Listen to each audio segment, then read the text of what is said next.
ಜನ ಜಾಗೃತಿ ಆಗ್ಯಾರ. ಮೊದಲಿನಂಗೆ ನಾವು ಏನು ಸುಳ್ಳು ಹೇಳಿದ್ರು ಈ ಸೋಷಿಯಲ್ ಮೀಡಿಯಾ ಇರೋದ್ರಿಂದ ವಿಧಾನಸಭೆಯಲ್ಲಿ ಏನೇನು ಚರ್ಚೆ ಆಗ್ತದೆ ಏನೇನಿಲ್ಲ, ಯಾರ್ಯಾರು ಏನು ಕೇಳಬೇಕು ಅದನ್ನ ಕೇಳೋದಿಲ್ಲ. ನೀರಾವರಿ ಕೇಳಬೇಕು, ರೋಡ್ ಕೇಳಬೇಕು, ಬಿಟ್ಟು IPL ಟಿಕೆಟ್ ಬರ್ತಾರೆ. ಇಂಥವ್ರು ಇವ್ರು MLAಗಳು ಇವರು.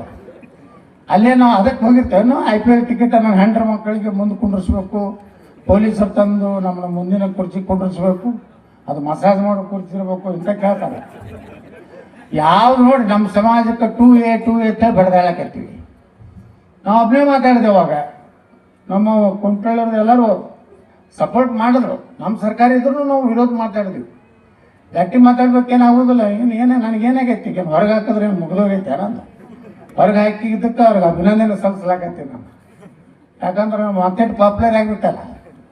ಈ ಕಾಂಪಿಟೇಷನ್ಗೆ ಬಂದ್ಬಿಟ್ಟು ನಾವು CM ಕ್ಯಾಂಡಿಡೇಟ್ ಯಾರಪ್ಪ ಅಂದ್ರೆ 3-4 ಹೆಸರ ನಾವು ಬಂದ್ಬಿಟ್ಟಿವಿ. ಏನೇ ಬರ್ತಿದ್ದೇಲೆ ಅಂದು ಬರೀ ನಮ್ಮ ಅಪ್ಪಾಜಿಯವರು ನಮ್ಮ ಪೂಜೆ ತಂದೆಯವರು ಅನ್ಕೊಂಡು ಕೂತೀವಿ ಅಂದ್ರೆ ಮಹೇಶ್ ಅಣ್ಣಗೆ ಅದೇ ಹೇಳ್ತಿದ್ದೆ. ಬೈ ಎಲೆಕ್ಷನ್ದಾಗ ಬಂದಾಗ ನಾನು ಏನು ಹೇಳಕತ್ತಿದ್ದೆ, ಅದು ಡ್ಯಾಶ್ ಇವರಿದ್ರು ಒಂದು ದಿವಸ ಇದು ಯಾವ ಬರ್ಗ ಅದು ಕಕ್ಮರಿ ಮುಗಿಸಿ ಹೊರಗೆ ಒಂದು ಅಡಿವಾಗ ನಿಂದ್ರಿಸ್ತಾರೆ. ನಮ್ಮನ್ನ ನಿಂದ್ರಿಸಿ ಹೇಳಿದ್ರು, ಸಾಹೇಬ್ರ ಸ್ವಲ್ಪ ನೀವು ಅದನ್ನು ಯಾವ ಅನ್ಬೇಡ್ರಿ, ಈಗ ಬೇರೆ ತಪ್ಪು ತಿಳ್ಕೊತ ಹಂಗೆ ನಡೀದಿಲ್ಲ ಎಲೆಕ್ಷನ್. ಈಗ ನಾಟಕವಾಗಿ ಮಾತಾಡಿದ್ರೆ ಯಾವ ನಡೀದಿಲ್ಲ, ಸುಸ್ತು ಕಟ್ಟಿದ್ರೆ ಬರೋಬರಿ ಆಗ್ತದೆ ಅಂತ ಹೇಳಿದೆ. ಆದರೂ ಆಯ್ತು ಹೇಳ್ರಿ, ನೀವು ಹೇಳ್ದಂಗೆ ನಾನು ಸಣ್ಣ ಮಾತಾಡ್ತೀನಿ ಅಂತ ಹೇಳಿ ಚೆನ್ನಾಗಿ ಮಾತಾಡಕ್ಕೆ ಚಾಲು ಮಾಡಿದೆ. ಮರುದಿವ್ಸ ಮುಂಜಾನೆ 7ಕ್ಕೆ ಯಾವುದೋ ಈ ಕಡೆ ಊರಿಗೆ ಹೊಂಟಿದ್ದೆ. ಈ ಕಡೆ ಸಿರಟಿಗೆ ಎಲ್ಲಿ ಹೊಂಟಿದ್ದೀವಿ, ತೆಲ್ಸಂಗದಾಗ ಅಲ್ಲೊಂದು ಗೋಡೆ ಹಚ್ಚಿದ್ರು. ನಿಮಗೆ ಊರಿಗೆ ಹೊಡೆದಾರ್ದಾರ್ದಾತು ಇರ್ಕೊ ಗೋಡೆ ಹಚ್ಚಿದ್ರು. ನಾವು ಹೋದ ದಿವ್ಸ ಬೋರ್ಡ್ ಗಿಡ ಕಿತ್ತಲೆ ಎಲ್ಲರೂ 4-5 ಸಾವಿರ ಮಂದಿ ಕುಡಿದ್ರು. ಒಂದು ದಿವ್ಸ ಮುಂಜಾನೆ ಇವ್ರು ಮನೆ ಮುಂದೆ ನಿಂತಿದ್ರು. ನಾ ಎಲ್ಲ ಪ್ರಚಾರ ಕೊಟ್ಟಿದ್ದೆ. ಮತ್ತು ಗಾಡಿ ತರಬೇಕು ಹೇಳಿದ್ರು.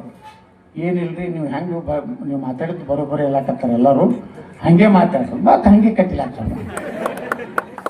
ಹಂಗೆ ಕಡೆಕಾದ್ರು ಮಾಹಿತಿ ಅದಲ್ರಿ. ಹಿಂಗೆ ನೇರವಾಗಿ ಮಾತಾಡಿದ್ರು ತಪ್ಪೇನಿಲ್ಲ. ಜನರ ಸಲುವಾಗಿ ಇವತ್ತು ಹಿಂದುತ್ವ ವಿಚಾರ ಬಂದ್ರೆ ನೋ ಕಾಂಪ್ರಮೈಸ್. ಏನು ಮಾಡಂಗದಾರ. ಈಗ ನಾವು ಬಿಜಾಪುರ್ನಾಗ 8 ಮಂದಿ ಅದಾರ. ಅವ್ರು 1,26,000 ಮಂದಿ ಅದಾರ. ಆರಿಸಿ ಬರ್ತೀನಿ, ಅಲ್ಲಿ ಎಲ್ಲ ಜಾತಿಯವ್ರು ಬಂದಾಗ್ಬಿಡ್ತೇನೆ. ಅಲ್ಲೇನು ಯಾವ ಜಾತಿನೂ ಇಲ್ಲ. ನನ್ನ ಕ್ಷೇತ್ರ ಇಡೀ ಕರ್ನಾಟಕದ ಭಯಂಕರ ದೊಡ್ಡ ಒಂದು ಏನಂತಾರೆ, ನಮ್ಮ ಪೊಲೀಸ್ ಇಲಾಖೆ ಪ್ರಕಾರ ಅತಿ ಸೂಕ್ಷ್ಮ ಮತಗಟ್ಟೆ ಇರುವ ಕ್ಷೇತ್ರ ಅಂದ್ರೆ ಬಿಜಾಪುರ. ಅಲ್ಲಿ ಹಿಂದುತ್ವದ ಮ್ಯಾಗೇನೆ ಆರಿಸಿ ಬರ್ಲಾಕತ್ತೀನಿ.